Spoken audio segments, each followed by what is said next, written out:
इतनी माला करता हूं।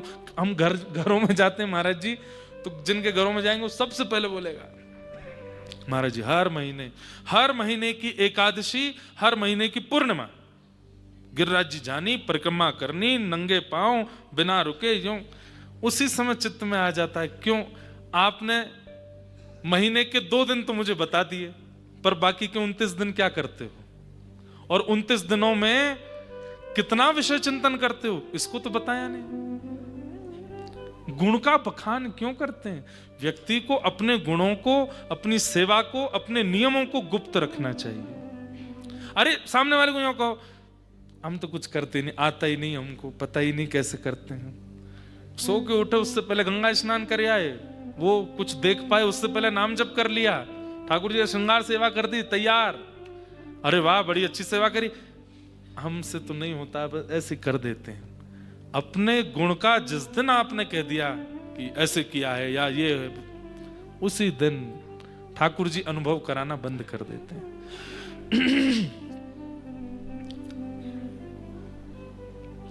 गुण का बखान नहीं कीजिए। तो आपके मन में जो चिंतन होता है, उस चिंतन पर कभी कभी आपको मान हो जाता है कि देखो कितना सुंदर चिंतन मुझे हो रहा है, और उस सूक्ष्म मान के कारण ठाकुर जी अंतर ध्यान हो जाते हैं। ठाकुर जी का चिंतन बनना,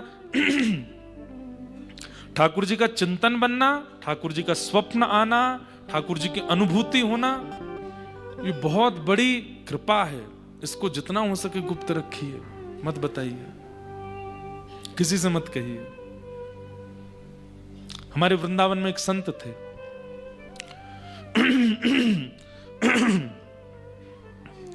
उन पर गुरुदेव की कृपा हुई और उनको नित्य चिंतन होता था ठाकुर जी का। रोज प्रियालाल जी उनको दिखते थे, आज ये लीला कर रहे हैं, आज ये लीला कर रहे हैं, आज ये लीला कर रहे हैं। अपनी कुटिया में बैठ करके बस करते थे चिंतन। नियम था, जमुना स्नान करो, ब्रजवासियों के घर की भिक्षा पाओ, व्रज रज माथे से लगाओ, नेत्र बंद करके चिंतन करो।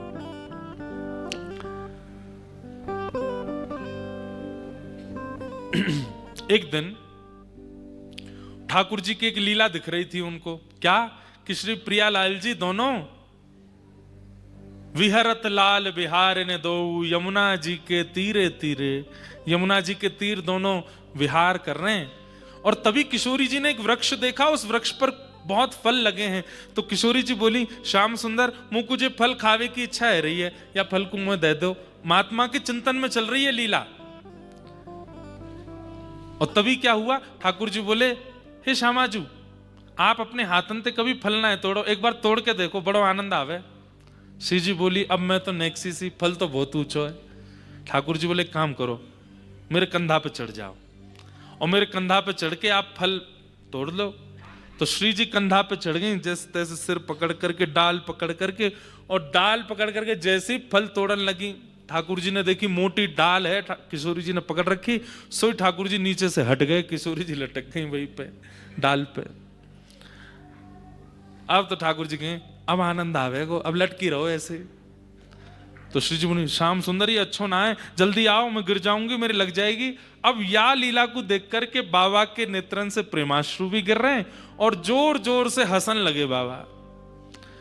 अब बाबा जैसे हंसन लगे, वही समय एक विकलांग ब्रजवासी, उसका एक पैर नहीं था, एक विकलांग ब्रजवासी सामने से जा रहा था और बाबा हंस गए। बाबा तो लीला देख के हंस रहे थे, लेकिन उसने सोचा कि ये मेरी अटपटी चाल और मेरा विकलांगपना जो है, इस पर हंस रहे हैं।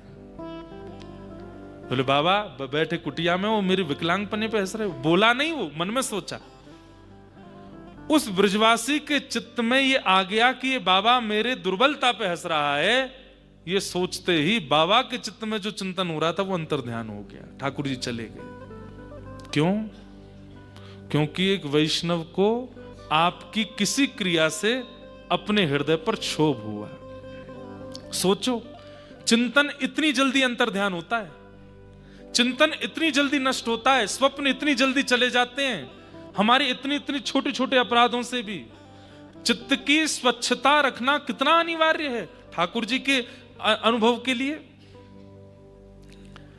जैसे ठाकुर जी अंतर ध्यान हुए, अब किशोरी जी बेचारी ऐसी हैं और ठाकुर जी नीचे तो हंस रहे हैं और उसके बाद लीला दिख ही नहीं रही है। अब बाबा बार बार कहें चिंतन क्यों नहीं हो रहा, आगे क्या लीला हुई, अरे किशोरी जी लटकी रह गई, आगे कहां भयो। नहीं हुआ। 2 दिन 3 दिन हो गए लेकिन ठाकुर जी चिंतन में आए ही नहीं। दौड़ करके अपने गुरुदेव के पास गए और कहा गुरुदेव ऐसे ऐसे लीला हुई है। ठाकुर जी चिंतन से चले गए। बोले क्या हुआ था, पूरी लीला बताई। बोले तुम क्या कर रहे हो। बोले मैं भावुक भी हो रहा था पर मैं हंस गया बहुत जोर से। मैं हंसा और उसके बाद चिंतन चला गया, ध्यान चला गया। तो बाबा समझ गए। बोले कुटिया का द्वार खुला था क्या। बोले हाँ द्वार खुला था। बोले निश्चित ही उस समय कोई सामने से निकला होगा और तुम्हारी हंसी को उसने अपनी दुर्बलता पर तुम हंस रहे हो ये मान लिया होगा, उसके हृदय को क्षोभ पहुंचा होगा, वैष्णव अपराध तुमसे बन गया इसलिए ये हुआ है। बोले अब मैं क्या करूं। बोले 2 उपाय हैं, या तो उस व्यक्ति के चरण पकड़ के क्षमा मांगो जिसका अपराध किया और वो क्षमा करे तो संभव है, या फिर वो नहीं पता कि कौन है तो उसके बदले कम से कम 100 वैष्णवों से क्षमा मांगो और हर वैष्णव को प्रसाद पवा के दक्षिणा दे के फिर क्षमा मांगो और चरण पकड़ करके कहो कि मुझे क्षमा कर दो, दोनों हाथ धर के क्षमा कर दो। 100 वैष्णव जब क्षमा करेंगे तब एक वैष्णव अपराध का समन्वय होगा। बाबा ने भंडारा किया, जितने ब्रजवासी आए सबसे चरण पकड़ के क्षमा मांगी, मुझे क्षमा कर दो, मुझसे अपराध हो गया। सब ब्रजवासी अरे बाबा तू काहे को क्षमा मांगे, तेने कहा कि आजा हृदय से लगा लें। ऐसे 100 ब्रजवासी वैष्णवों ने बाबा को क्षमा किया। बाबा तुरंत दौड़ करके यमुना जी गए, यमुना जी स्नान करके ब्रजरज लगाई और कुटिया में जाकर के जैसे ही चिंतन में बैठे फिर से प्रकट हो गया। वृक्ष पर किशोरी जी लटकी हैं, ठाकुर जी नीचे से हंस रहे हैं और किशोरी जी कह रही हैं देखो ऐसा मत करो। और तुरंत ठाकुर जी आए हैं, किशोरी जी के चरणन को ऐसे पकड़ करके नीचे उतार लियो है और श्री प्रिया जी मान कर रही हैं। अब ठाकुर जी उनको मना रहे हैं, सुंदर विहार है, सारा चिंतन पुनः प्रकट हो गया। इतना सूक्ष्म होता है चिंतन का अंतर ध्यान। तो ये आपका जो प्रश्न है निश्चित ही मान कर रहे हैं इसलिए हो रहा है। फिर भैया एक कोई लाली आई है देहरादून से, बेचारी ने छुप के हमको लिखा होगा, ये अपना नाम लिख करके फिर बोलती है कि महाराज जी आप समझा दो, मेरी माता जी मुझे बहुत मारती हैं। और ये 2nd क्लास की लाली है, देहरादून से आई। ये है क्या, यही है क्या। देखो खड़ी हो जाओ, इधर आओ, इनको भेजो, इधर भेजो। लिख रही हैं मेरा नाम विदुषी है, मैं क्लास 2 में पढ़ती हूँ, मेरी माता का नाम नीनू है, मेरे पापा का नाम विनय है। महाराज जी क्या आप हमें दीक्षा दे सकते हैं। और फिर प्लीज लिखा 1 2 3 4 5 6 7 8 9 10 11 15 बार तो प्लीज लिखा है। और फिर लिखा है मेरी माता मुझे बहुत मारती है, आप समझा दो। और फिर लिखा written by Vidushi from Dehradun. मैया मत मारियो, दे ऐसी प्यारी लाली है, मत डांटो मत मारो। अभी मिलेंगे, हाँ कथा के बाद मिलते हैं इनसे। अभी उत्सव भी लाल जी के होंगे, हम 1-2 बधाई गा देंगे।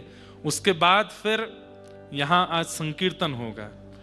जैसा कि हमने कहा कि बद्रीनाथ धाम में संकीर्तन 1 बार बोलो 100 बार होगा, 1000 बार हो जाएगा। आज हमारे मनीष चौहान जी आए हैं अपने पूरे मंडली के साथ। अभी बस हम थोड़ी देर में व्यास मंच से जाएंगे। आप सब लोग प्रसाद पा करके तुरंत यहाँ पर, अभी कितने बजे हैं, 7:30 बजे हैं, 8:30 बजे तक हर हाल में उपस्थित हो जाइएगा।